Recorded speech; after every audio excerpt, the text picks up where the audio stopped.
11 lessons I brought home from a silent meditation retreat. 1. Patience with myself. When I first sat down to meditate, my mind refused to stay still. Memories and worries tumbled like restless birds. At first, I scolded myself. Why can't you focus? But slowly I realized, if I cannot be patient and kind with my own wandering mind, how can I be patient and kind with anyone else? The Buddha often emphasized the four right efforts: to prevent unwholesome states from arising, to abandon those that do arise, to cultivate wholesome states, and to maintain them. These are the gentle engines of transformation. And when these efforts are infused with the four immeasurables, loving kindness, compassion, sympathetic joy, and equanimity, they create not only inner peace, but safety for everyone around us. Patience with my own mind was the first step. If I could forgive myself for wandering thoughts, I could forgive others for their mistakes. Forgiveness begins inside, and then it flows outward. 2. Lightness of mind and body. After several days without phone or schedule, my body and mind felt astonishingly light. No pressure to plan the next hour, no constant checking, just breath and awareness. But this lightness is more than just comfort. It is health. When greed, anger, and delusion loosen their grip, the body becomes free of hidden tensions. I thought about how often in ordinary life we chase wealth at the cost of health. We exhaust ourselves to earn money and then spend that money on doctors and medicine.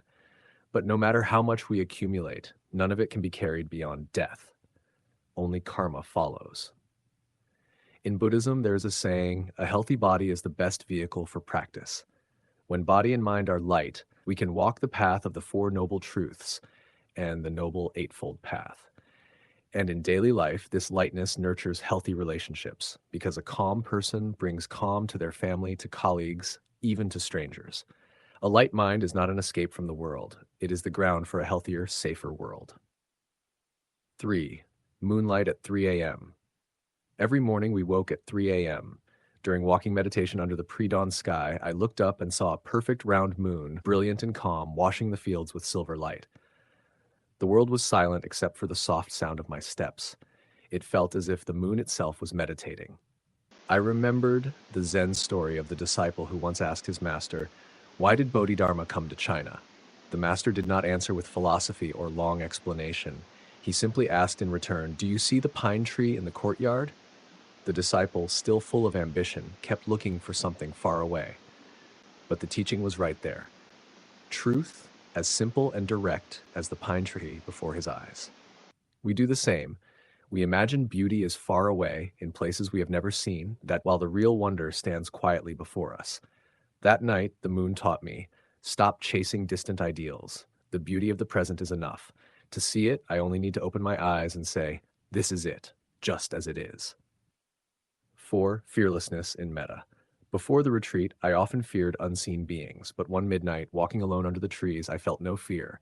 Someone once asked a monk, "Can invisible beings harm us?" The monk replied, "Even mafia with guns cannot harm you without cause. How much harder for beings without bodies? If harm comes, it is due to past seeds ripening. But if you radiate loving kindness, what reason would they have to hurt you?" During metta meditation, silently wishing happiness for all beings, I felt the truth of that teaching.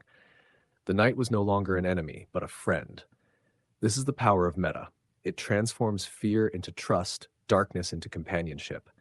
And once again, it connects back to the four right efforts, because spreading kindness is itself the effort to cultivate and sustain wholesome states. A heart full of goodwill has nothing to fear. 5. Freedom from greed through simple food. At the retreat, we ate only twice a day, once at dawn and once before noon. I worried I would be hungry. Instead, I felt clear and free. In daily life, eating is often driven by habit, by desire, not true hunger. Here I saw with my own body, the more you take, the less you have. Because when we eat too much or consume beyond our needs, the body grows heavy and sick. But when we eat with moderation, the body stays light, the mind sharp. A healthy body saves thousands of dollars each year in medicine and hospitals. But more than money, it gives us the condition to walk the Noble Eightfold Path. Without health, how can we practice right effort, right concentration, right mindfulness? And when we consume less, we also ease the burden on the earth. Less pressure on animals, forests, climate. Moderation is compassion, not only for ourselves but for future generations. 6. True honor for the Buddha. Before, I thought honoring the Buddha meant visiting temples, lighting incense, offering flowers. But here I saw something deeper. The Buddha never asked for worship. He taught the Dhamma as a path of practice, not as an object of prayer. Even so, today he is one of the most worshipped figures in history. That devotion is not wrong, it shows gratitude. But when we focus too much on asking for blessings, we forget his real teaching. Be a lamp unto yourself.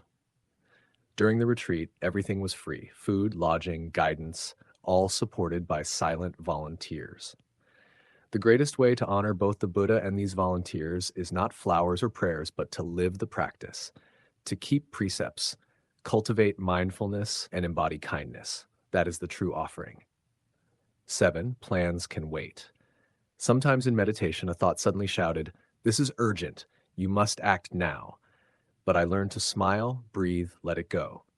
I recall one story. During a retreat, an assistant came to the teacher and said, "There is a problem. Should we change tomorrow's schedule?" The teacher calmly replied, "Tomorrow has not yet come." The assistant pressed again. The teacher still said, "Tomorrow has not yet come." Finally, the assistant understood, bowed, and left. We often waste energy living in tomorrow. But peace is only here, this breath, this step, this very moment. Plans will always wait. Life does not. 8. Peaceful sleep is also practice. There were sittings when I simply fell asleep. At first I thought, failure. But the teacher said, if in 30 minutes you have even one clear moment of mindfulness, that 1 minute is worth more than 100 ordinary minutes. Even sleep in silence is part of the path. This taught me patience. Progress is not the same for everyone. We each carry different karma, different obstacles. Some grow fast, some slow. Rushing only leads to burnout. Better to go steadily, step by step. Even a stumble can be practice if we rise gently and continue. 9. Everyone's path is different. Not everyone finished the retreat. Some packed and left on the first day. At first I thought, wrong choice. Then I realized the Dhamma invites, it never forces. We must respect the pace of others. Some will spend lifetimes seeking freedom. Some may never care, chasing pleasures again and again. That too is their path. I remember a dialogue. A monk asked the Buddha, "Where does the world come from? Is it eternal?" The Buddha stayed silent. Because such questions do not help end suffering. In the same way, judging others' choices is useless. Better to return to our own breath, our own practice. Respecting others' timing is also compassion. 10. The finger in the moon. During the retreat, I felt little urge to read books. It was not disrespect, only clarity. Because the texts are like a finger pointing at the moon. If you stare only at the finger, you miss the moonlight. Reading suttas is precious, but they are maps, not the journey. If you only read without practice, you remain at the map, never on the road. Books inspire, but mindfulness walks. The Buddha's real teaching is alive and direct experience, here and now, in breath, in awareness. 11. Eyes half open to meet reality. Many people close their eyes fully in meditation, but our Zen teacher guided us to keep them half open. I asked, "Why?" He smiled. "If you close your eyes, you may lose mindfulness and dream of meeting the Buddha, but the chance of me correcting you against what that Buddha tells you is 0. We laughed, but the meaning stayed. Awakening is not in dreams, but in clear awareness. Eyes half open prevent drifting into illusion. Because our greatest obstacle is not outside, it is ignorance. Old habits, illusions we mistake for truth, thoughts we cling to as if they were reality. With half-open eyes, I could see the world without drowning in it, neither shut away nor lost in visions. Awake, present, free. Looking back at the journey of these 11 lessons from the silent retreat, I realize everything turns around one simple truth: awareness in the present moment. Patience with ourselves, living lightly, seeing beauty right where we are, radiating kindness to dissolve fear, eating with moderation, honoring the teacher through practice, letting go of restless plans, walking slowly and steadily, respecting each person's path, remembering that scriptures are only maps, and keeping our eyes gently open to meet reality as it is. These are not lofty theories, but small doors that lead us back to freedom and peace. The world will remain noisy, but in this very breath, you can discover stillness. And in that stillness, there is enough loving kindness, compassion, joy, and equanimity to nurture both yourself and all beings. If these reflections resonate with you, pause for a moment, take a deep breath, and allow your heart to become light, like a lotus rising above the mud. Thank you for listening. If you wish to continue this journey of awakening, subscribe to Awaken Echoes and share your reflections in the comments. Each word you share is like a drop of water, adding to the ocean of wisdom and compassion.